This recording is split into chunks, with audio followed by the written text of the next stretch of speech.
Good day everyone, I am Kylene Odigisman from BSED 3D. This is performance task number 2 in SEM 11. So today we will find the derivative of transcendental functions. But before that, let's be guided by the formula used for differentiating trigonometric functions. Derivative of sine u is equals to cosine u times du dx. So, derivative of cosine u is equals to negative sine u times du dx. Derivative of tan u or tangent u is equals to secant squared u times du dx. Derivative of cotangent u is equals to negative cosecant squared u times du dx.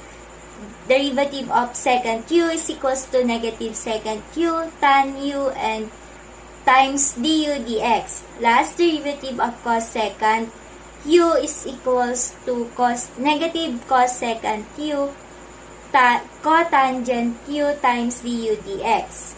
So that's the formula used for differentiating trigonometric function. So tip, do not forget what are the formula that have a negative sign is notice that the trigonometric function that starts with letter C has a negative sign. So that's all. Let's start answering. So now let's start with number 1. We have y is equals to sine 5x.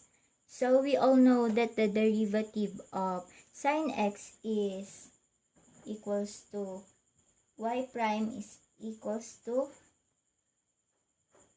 cosine u times du dx.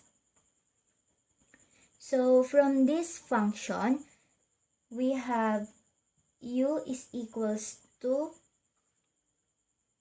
5x and du over dx is equals to 5. Apply the formula. This formula, let's substitute the value of u and du dx. So we will have y prime is equals to cosine 5x times 5. So let's simplify, and then we will have y prime is equals to 5 cosine 5x. So this is our first derivative of y is equals to sine 5x. So next in number 2, we have y is equals to tan 3x squared. So the derivative of tangent is tan is secant square u times du over dx. So from this function, we have u is equals to 3x squared and du dx is 6x, which is the derivative of 3x squared is 3 times 2 is equals to 6x. So substitute the value of u and du dx. We will have y prime is equals to secant square 3x squared times 6x. So let's simplify. Then we will have y prime is equals to 6x secant square 3x squared. Then the derivative of y is equals to tan 3x squared is y prime is equals to 6x secant square times 3x squared. So in our number 3, So in number 3 we have y is equals to square root of secant 5x. So let's rewrite this function as y is equals to secant 5x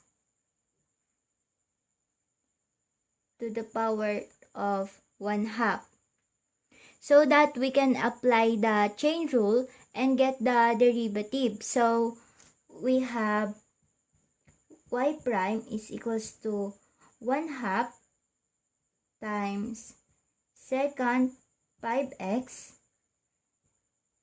to the power of negative 1/2 times d over dx times secant 5x, which is the derivative of secant 5x is secant 5x. So in this function, we will have two section or two function.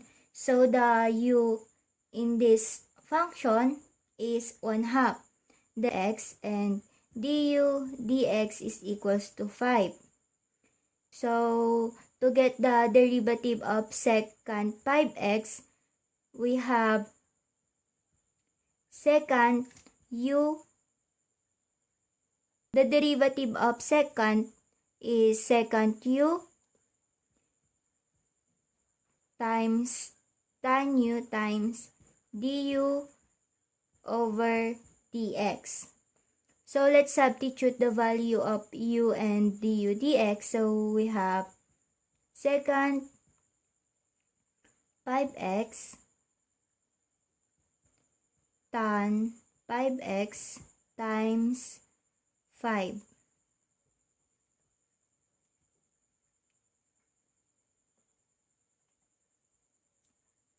Now we have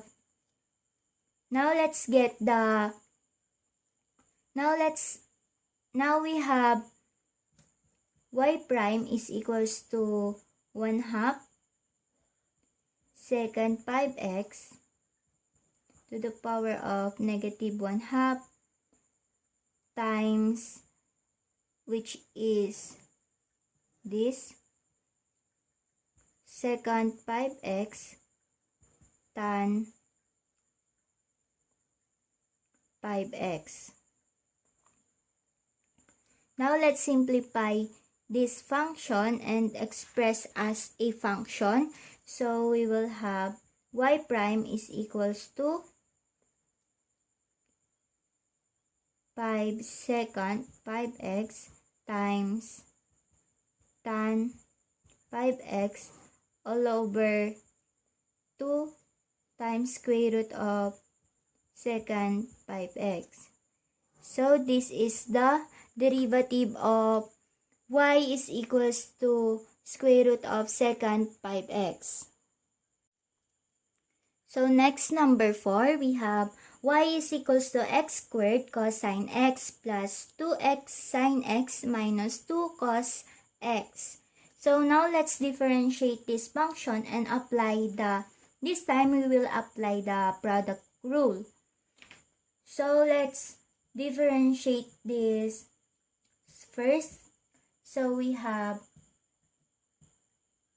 y prime is equals to, copy the first term, so we have x squared times derivative of cosine x is negative secant sine x, and derivative of x is 1, plus copy the second term, which is cosine x, and derivative of our first term is 2x. So plus copy the first term, which is 2x, times derivative of sine x is cosine x, and the derivative of x is 1. Plus, copy the second term. So we have sine x, derivative of our first term is 2. So, minus 2 derivative times the derivative of cosine is negative sine x times the derivative of x is 1. Copy the second term. So, we have cosine x times the derivative of x is 1. So now let's simplify first before we combine like terms. So we have y prime is equals to x squared times sine x is equals to negative x squared sine x. Now cosine x times 2x is positive 2x cos x plus times 2x times cos x is equals to 2x is also 2x cosine x, and sine x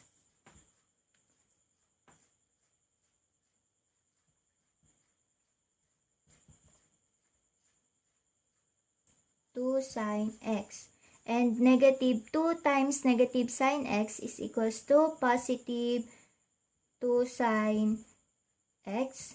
And so now let's combine like terms to get our first derivative. So we have negative x squared sine x plus 2x. So let's combine 2x cosine x. So we have 4x cosine x. And let's combine 2 sine x plus 2 sine x. So we have 4 sine x. Now this is our first derivative of y is equals to x squared cosine x plus 2x sine x minus 2 cos x.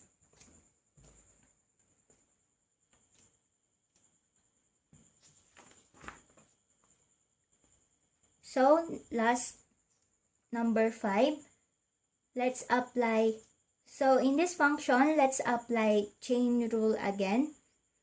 So, before we differentiate this, so let u is equals to 5x plus 7, which is the inside of our sign, which is 5x plus 7. So we will have a function of sine u.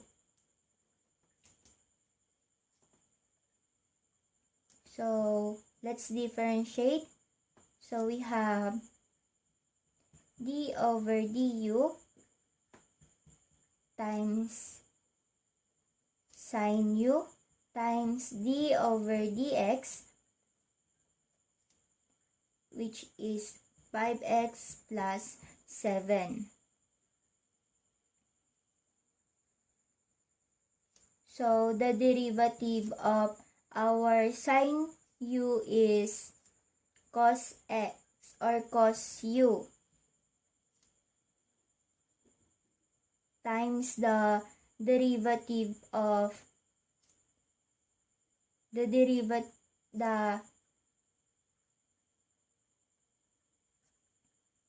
derivative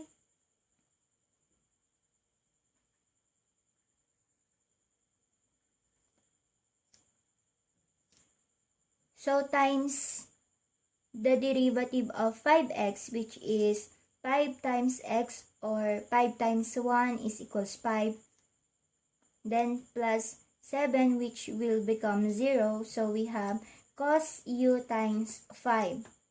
So, let's substitute the value of u, which is 5x plus 7. We will have 5 cos times cosine, 5 cosine times 5x plus 7. So, this is our final answer, or our first derivative of y is equal sine 5x plus 7.